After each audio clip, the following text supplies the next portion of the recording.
I want to put into this room what I think is one of the most important questions of our time. And it's not just a philosophical one, but it's actually also one of the most urgent business questions of our time. It is, what does it mean to be human? What does it mean to be human? Because, wow, what an age we are living in. What an age of technological advancement. What a pace. And it can seem that technology is moving faster than any of us can fully track. And in that speed, in that pace, are we pausing long enough to ask, who is really building this? And for what? I think inherently we know the answer. We are building it. This is for humanity. But do we really know what humanity needs? I think there is no one better to answer that question than humanity itself. Which brings us back to the core question. Do we know what we are? What it means to be human? And one way to begin answering that is to look at how we are already responding, because our responses to technology show something deeply human about us. And right now, if we look around at how people are responding to technology, we can see the full spectrum. On one side, there's wonder, excitement, curiosity, possibility, creativity. And on the other, there's anxiety, overwhelm, distrust, uncertainty, and for some, a need to control, born from fear. Yes, they seem to be on opposite ends of the spectrum, but these are both human responses. The question is not which one is right, but where are we on this pendulum right now? And more importantly, which direction are we moving? And are we choosing that consciously? Because this is also not the first time that technology has arrived and displaced people. We have been here before. The Industrial Revolution changed the way we work and produce. Skills became obsolete. Lives were turned upside down. But we survived and we adapted, not without a great cost. And many of us can feel that something like this is coming again. How do we meet it? How do we meet it this time? I think one of the most important things we can do is to become aware of the stories we are telling ourselves. Stories are one of the most powerful creations in human history. Why? Because they help us make sense of our world.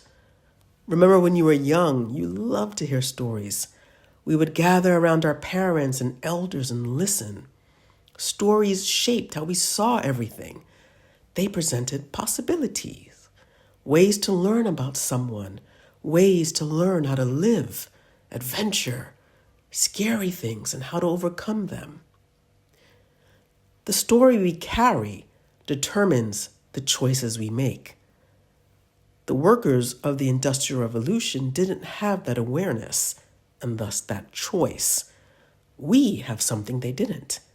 We can see it coming. We can choose consciously how we meet it. And that choice changes everything. And I want to give an example about the power of stories in shaping how we see and experience technology. So I attended a talk by Shukei Matsumoto.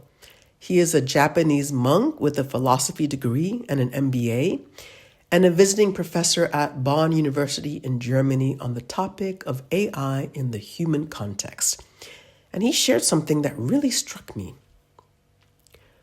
Our cultural stories shape our emotional relationship to technology from a young age. In Japan, Children grew up with Astro Boy and Doraemon.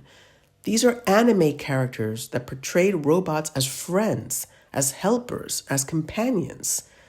So when real AI arrived, there was an emotional ground that was already on the welcoming side. It wasn't something to fear. In the West, we grew up with Terminator, HAL 9000. These are stories of robots as threat, as danger, as the thing that turns on us, creating dystopian futures. And yes, in these stories, some humans do survive. We overcome. There is hope at the end, generally. But the question worth asking is, do we need the apocalypse in order to get there? Do we need to go through destruction to rediscover our strength?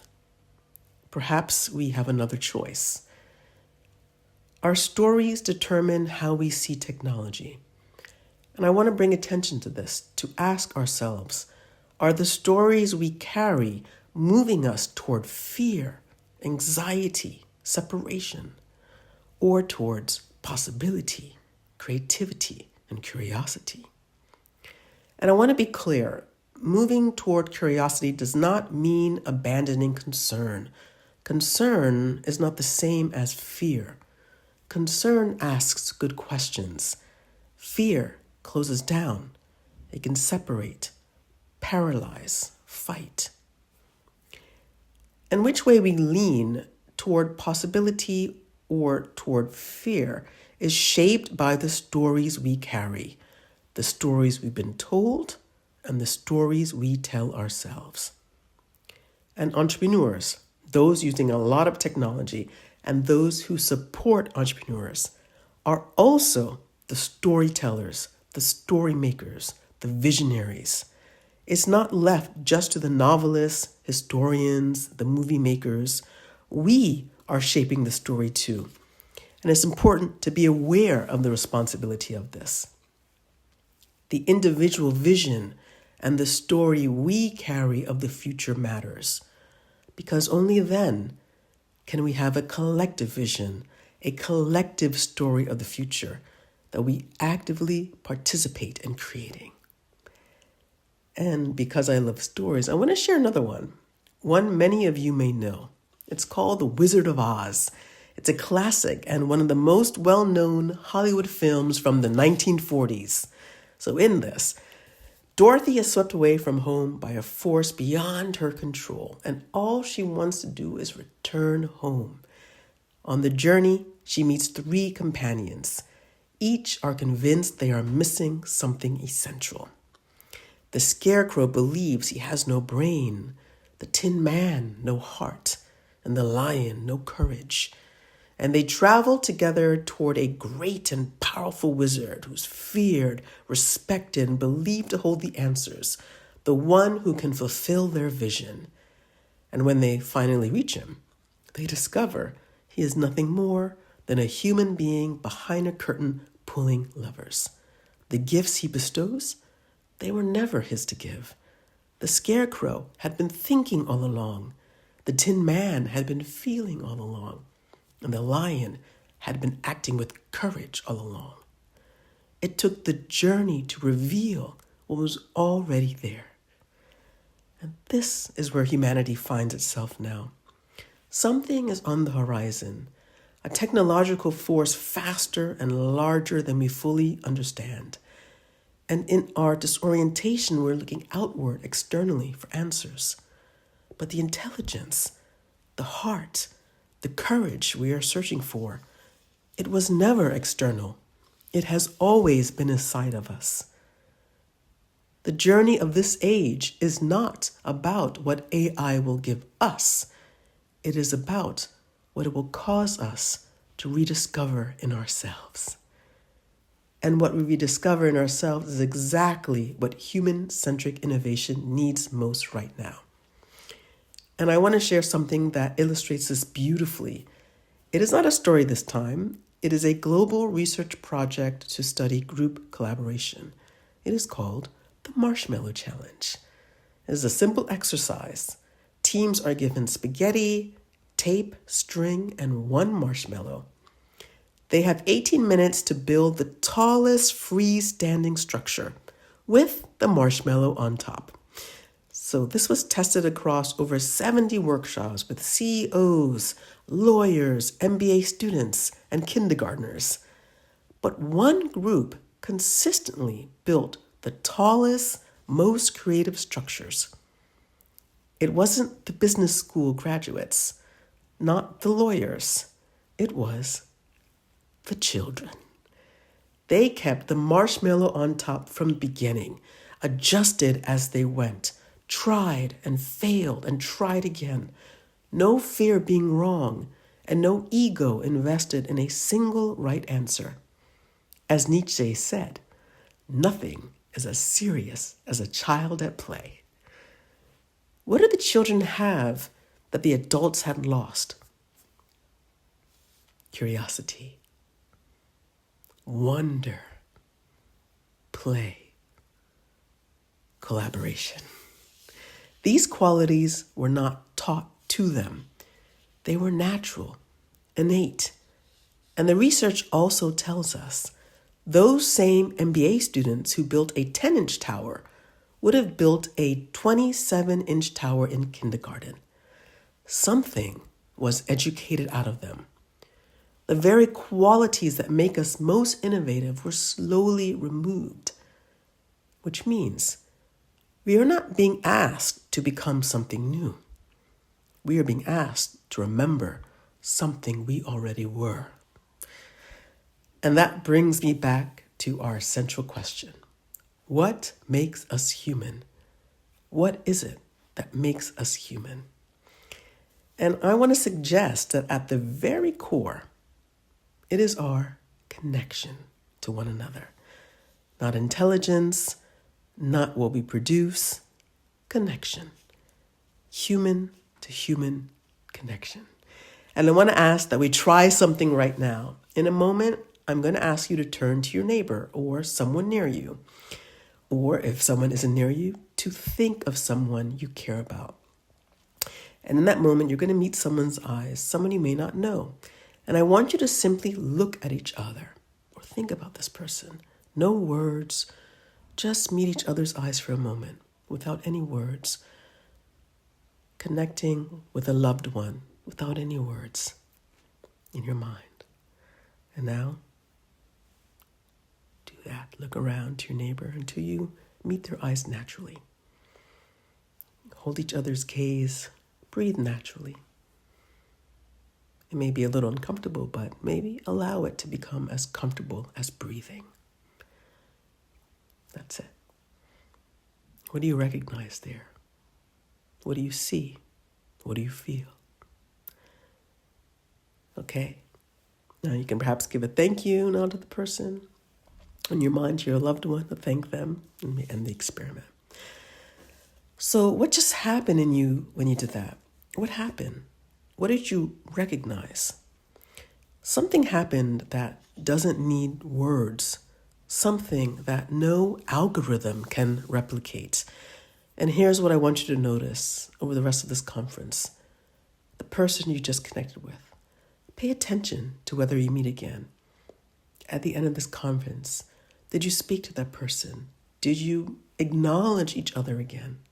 What do you discover? That connection, that is what it means to be human. We will always recognize one another. AI cannot replace this human connection. There will be, and there already is, human to AI connection, but it can never be human to human connection. And just as a human recognizes the difference between ourselves and a dog or a bird, we recognize one another. And we can know ourselves as human by recognizing another human. And that connection will become of utmost importance in this age as we aim to create what will serve humanity. Our connection to one another must be strengthened and recognized as the most important connection during this time in order for humanity to thrive in this age.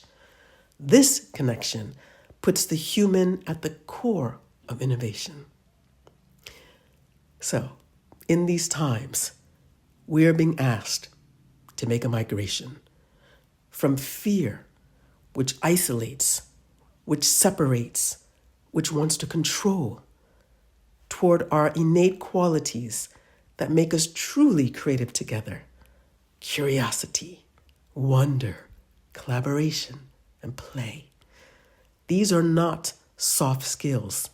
They are the foundation of human-centric innovation. We are being asked to look at our emotional stories about technology, to become aware of what we carry culturally, historically, personally, and choose which stories we want to create. And in doing so, choosing what future we want to create. And we are being asked to recognize one another, to return to true human connection as the ground from which we build.